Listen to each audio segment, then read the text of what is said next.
鲁迅曾说过，中国国民是奴性性格。其实任何人的天性都不愿做奴才。奴性性格是什么原因造成的呢？鲁迅说根源在文化教化，胡适说根源在专制制度。其实两者互为因果。三纲五常是中国古代的伦理道德准则，它强调社会中不同角色之间的责任和义务。具体来说，三纲指的是君主对臣子、丈夫对妻子、父亲对子女的道德规范，而五常则是仁义礼智信这5种美德的追求。根据这些准则，君主、丈夫和父亲被认为拥有相对较高的权利和地位，而臣子、妻子和子女则被期望以绝对服从的态度对待他们。这种观念在古代被视为合法和道德的，这说明文化观念需要通过教化才能获得心理认同。在古代，启蒙教育非常重要，儿童的教育从小就开始。蒙塾教学的核心教材是四书五经，这些书籍包括《大学》《中庸》《论语》《孟子》以及《诗经》《书经》《礼经》《易经》和《春秋》。此外，还有一些具体行为规范的指导书，比如《弟子规》和《女儿经》等。举个例子，我们来看《弟子规》这本书。这本书的目的是教导孩子要听从长辈的吩咐，要懂得尊敬和顺从。古人认为0到7岁这个阶段形成的心理认知对一个人的一生有着重要的影响。榜样的力量在历史上确实有很大的影响。有些人选择了愚忠和愚孝，忠于他们的信念，即使这可能导致自己的生命受到威胁。例如，在古代秦国，公子扶苏和大将蒙恬面临着生死选择，尽管部下建议他们起兵造反，但他们选择了愚忠，即忠于君主，不愿背叛他们所效忠的国家，最终选择自杀。还有许多以忠孝为榜样的故事，比如岳飞在抵御金兵入侵时取得了一系列的胜利，本可以继续乘胜追击，但由于皇帝命令撤兵，他选择了撤兵回朝，最终在临安被害。这表现了他对君主的忠诚，即使可能付出生命的代价。在24孝的故事中，郭巨的家境非常贫困，当他的妻子生了一个儿子时，他担心自己无法供养老母亲和妻子，为了家庭的生计，他做出了令人心碎的决定，将自己的儿子给埋了。同时，另一个让人心酸的现象是寡妇守节。在清代仅安徽歙县就有7098座贞节牌坊，这表明有很多女性在丈夫去世后仍然要继续为丈夫家族奉献一生，即使在丈夫生前她们可能被视为奴才，在丈夫去世后她们仍然要继续做一辈子奴才。这些故事反映了古代社会的价值观和社会体制。在古代，家庭和尊严被认为非常重要，男人通常被赋予家庭经济支持和决策的责任，而女性则被要求忠于丈夫家族，不顾个人感受。礼教起源于周朝，经过秦朝皇权专制的持续强制教化，对人民影响长达2000年之久，导致奴才意识在国民心中根深蒂固。科学家巴甫洛夫的条件反射实验表明，人的大脑在经历反复的刺激后，会发生根本性的思想改变，使人变得像机器和实验者的傀儡一样失去自主控制能力。然而，做奴才违背了人性和天理，仅凭简单的说教很难完全改变人的思想和行为有些人不愿意做奴才，却面临着暴力机器的威胁，可能会被严重虐待甚至杀害。在古代，对于那些违背皇帝意愿的人，皇帝采取了残酷的法律制度来镇压他们，其中十恶不赦的罪行之一就是谋逆和造反。如果被判罪，可能会被处以车裂或千刀万剐的刑罚，甚至还会祸及家族中的九族。对抗皇帝被称为逆龙鳞，这种人会被脱下裤子，然后用棍子抽打。就连暴君朱元璋也热衷于这种残酷的刑罚。棍子是用坚硬的栎木制作的，执行这种刑罚的人都经过专业训练，通常20下就能让人重伤，最多80下就会致命。另外，一些人可能会被流放或处以死刑。这些残暴的刑法目的在于震慑，让人们害怕。尽管有一些人不怕死，例如海瑞曾经公开批评嘉靖皇帝，甚至为此提前准备好了自己的棺材，但这样勇敢的人只是极少数。古代中国社会对于家庭和家庭成员的行为有非常严格的规定，不尊敬父母被认为是10恶之一，会受到严厉的惩罚，包括坐牢和流放。因此，很多人像焦仲卿和刘兰芝、陆游和唐婉夫妇一样，深爱着彼此。但如果母亲不喜欢儿媳，焦仲卿、陆游等人也不得不离婚呐。家庭被视为小朝廷，父亲或丈夫是家里的君王，拥有绝对的权利。在家庭中存在私刑，包括训斥、停止供应饭食、打鞭责罚、罚跪、拘留、枷锁示众，甚至处死等26种惩罚。法律规定，妻汉而夫殴吃之，虽伤之无罪。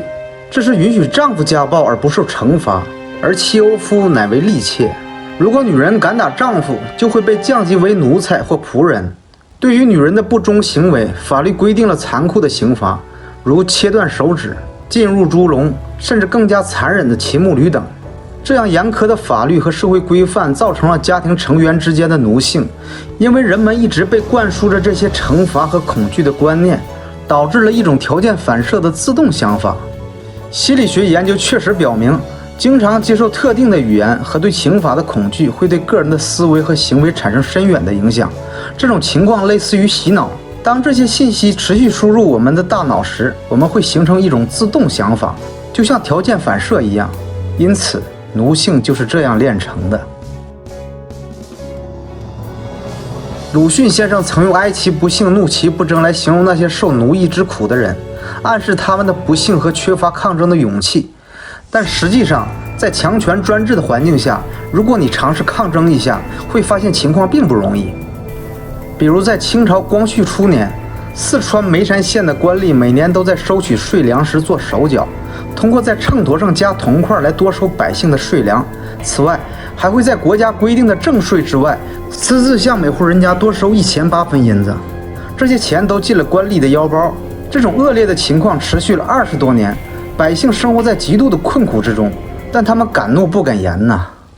有一个叫李遂的县学书生，以急公上议任侠为人，他多次前往县城和州城上访，希望为民伸张正义，但都没有得到正义的回应。他愤怒之下不惜变卖家产，筹集路费，徒步走了5000里到达京城，想要在中央寻求公正。然而出乎意料的是，中央政府不仅没有支持他的诉求，反而将他关进了监狱。更让人匪夷所思的是，他因为在出发前得到乡亲们的资助，被指控犯有非法集资罪。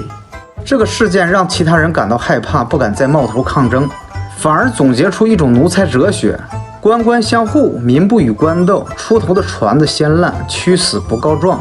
意思是说，官员相互保护，百姓不敢与官员对抗，出头的人先受到打压，甚至忍受不公正的待遇而不敢告状，这导致了百姓的奴性逐渐形成啊。丘吉尔说，当我们跪下去的时候，伟大领袖便产生了；当我们不会反抗的时候，奴隶便产生了。张宏杰先生提到，中国先秦时期和明清时期的人是2个不同的物种。春秋时期的中国人生机勃发，品格清澈；汉唐时期的中国人雍容大气，自信心强。而到了明清时期，人们变得麻木懦弱，缺乏创造力。他认为，中国人的心路历程就像黄河的流经过一样，先秦时期就像黄河的上游，清澈见底，雄浑有力；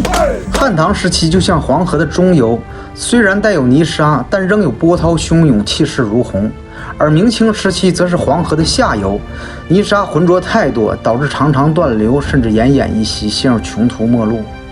专制制度越深入，人们的奴性越重，而明清时期的专制制度达到了登峰造极的程度，因此国民都变成了鲁迅在小说《阿 Q 正传》中所描绘的闰土华老栓和阿 Q 这样的形象。在甲午海战中，日本战胜了中国。后来李鸿章赴日本进行谈判时，询问日本首相伊藤博文，为何中国落后于日本？伊藤博文回答说，贵国乃人才济济之地，并不缺人才，但贵国又是专制之地，无论天才地才，欲专制变成奴才，此乃贵国愚昧落后不能强盛之根源，也是我们战胜你们的原因。这段历史故事强调了专制政体对国家和国民产生的负面影响。专制制度使国民失去了创造力和活力，导致国家日益僵化腐朽，无法抵御外敌。伊藤博文认为，人才在自由和开放的环境中才能发挥最大的作用，而专制政体会抑制人们的创新和进取心，使他们变得缺乏活力。有人用一个元杂剧《窦娥冤》中的故事来表达类似于奴才如绵羊被宰杀时都不吭声，并且强调了明哲保身也有罪。在这个故事里，窦娥被诬陷毒死公公，县官贪赃枉法将她问斩。窦娥临行前发下3个宏愿：血溅白练，6月飞雪，3年大旱。令人惊讶的是，这3个宏愿都应验了。几年后，窦娥的父亲做了官，回来为女儿平反昭雪。然而乡亲们却抱怨说窦娥冤案与他们无关，为什么要遭受3年大旱的灾害？窦父回应说：你们明知窦娥是冤的，却不敢说句公道话，是为不义。更有人相信贪官，认为窦娥真的杀了人，而污蔑忠良，视为不仁。老天有眼，没有无妄之灾，天灾人祸就是在惩治不仁不义之徒呢。这个故事用来告诫人们要勇于说出公道话，不要迷信贪官的谎言，否则不仅会导致冤屈，还会招致灾祸。当人民过于臣服，暴君会变得更加强大。艾伦特认为，沉默也是一种恶，因为所有的灾难都是因为人们对邪恶保持沉默，导致邪恶得以肆意蔓延。马丁·路德·金说过，历史上最大的悲剧不是坏人的喧嚣，而是好人的沉默。许多悲剧都源于集体的沉默。更让人悲哀的是，奴才们因为屈服和畏惧，反而去追随和奉承权力，而且一旦统治者发出指令，他们会疯狂地去攻击那些代表正义的人士，成为压迫者的帮凶，帮助强权剥夺更多人的权利，使善良和正义的人们更加遭受苦难。这就是因为过于盲从和沉默，导致了不公和邪恶的扩大。近现代，人们常常抱怨民众落后，指责一些典型人物如阿 Q、小弟、吴马等，也指责某些地区如鲁镇、魏庄，甚至批评整个社会和国民性，希望通过改造他们来实现社会进步。胡适先生说，不在制度上着力，却要去百年树新人，破旧人，只能徒劳无功。所谓庆父不死，鲁难未已。他认为，如果我们不专注于改变制度，而只是试图改变人的思想观念，摒弃陈旧的观念，这样的努力将会白费。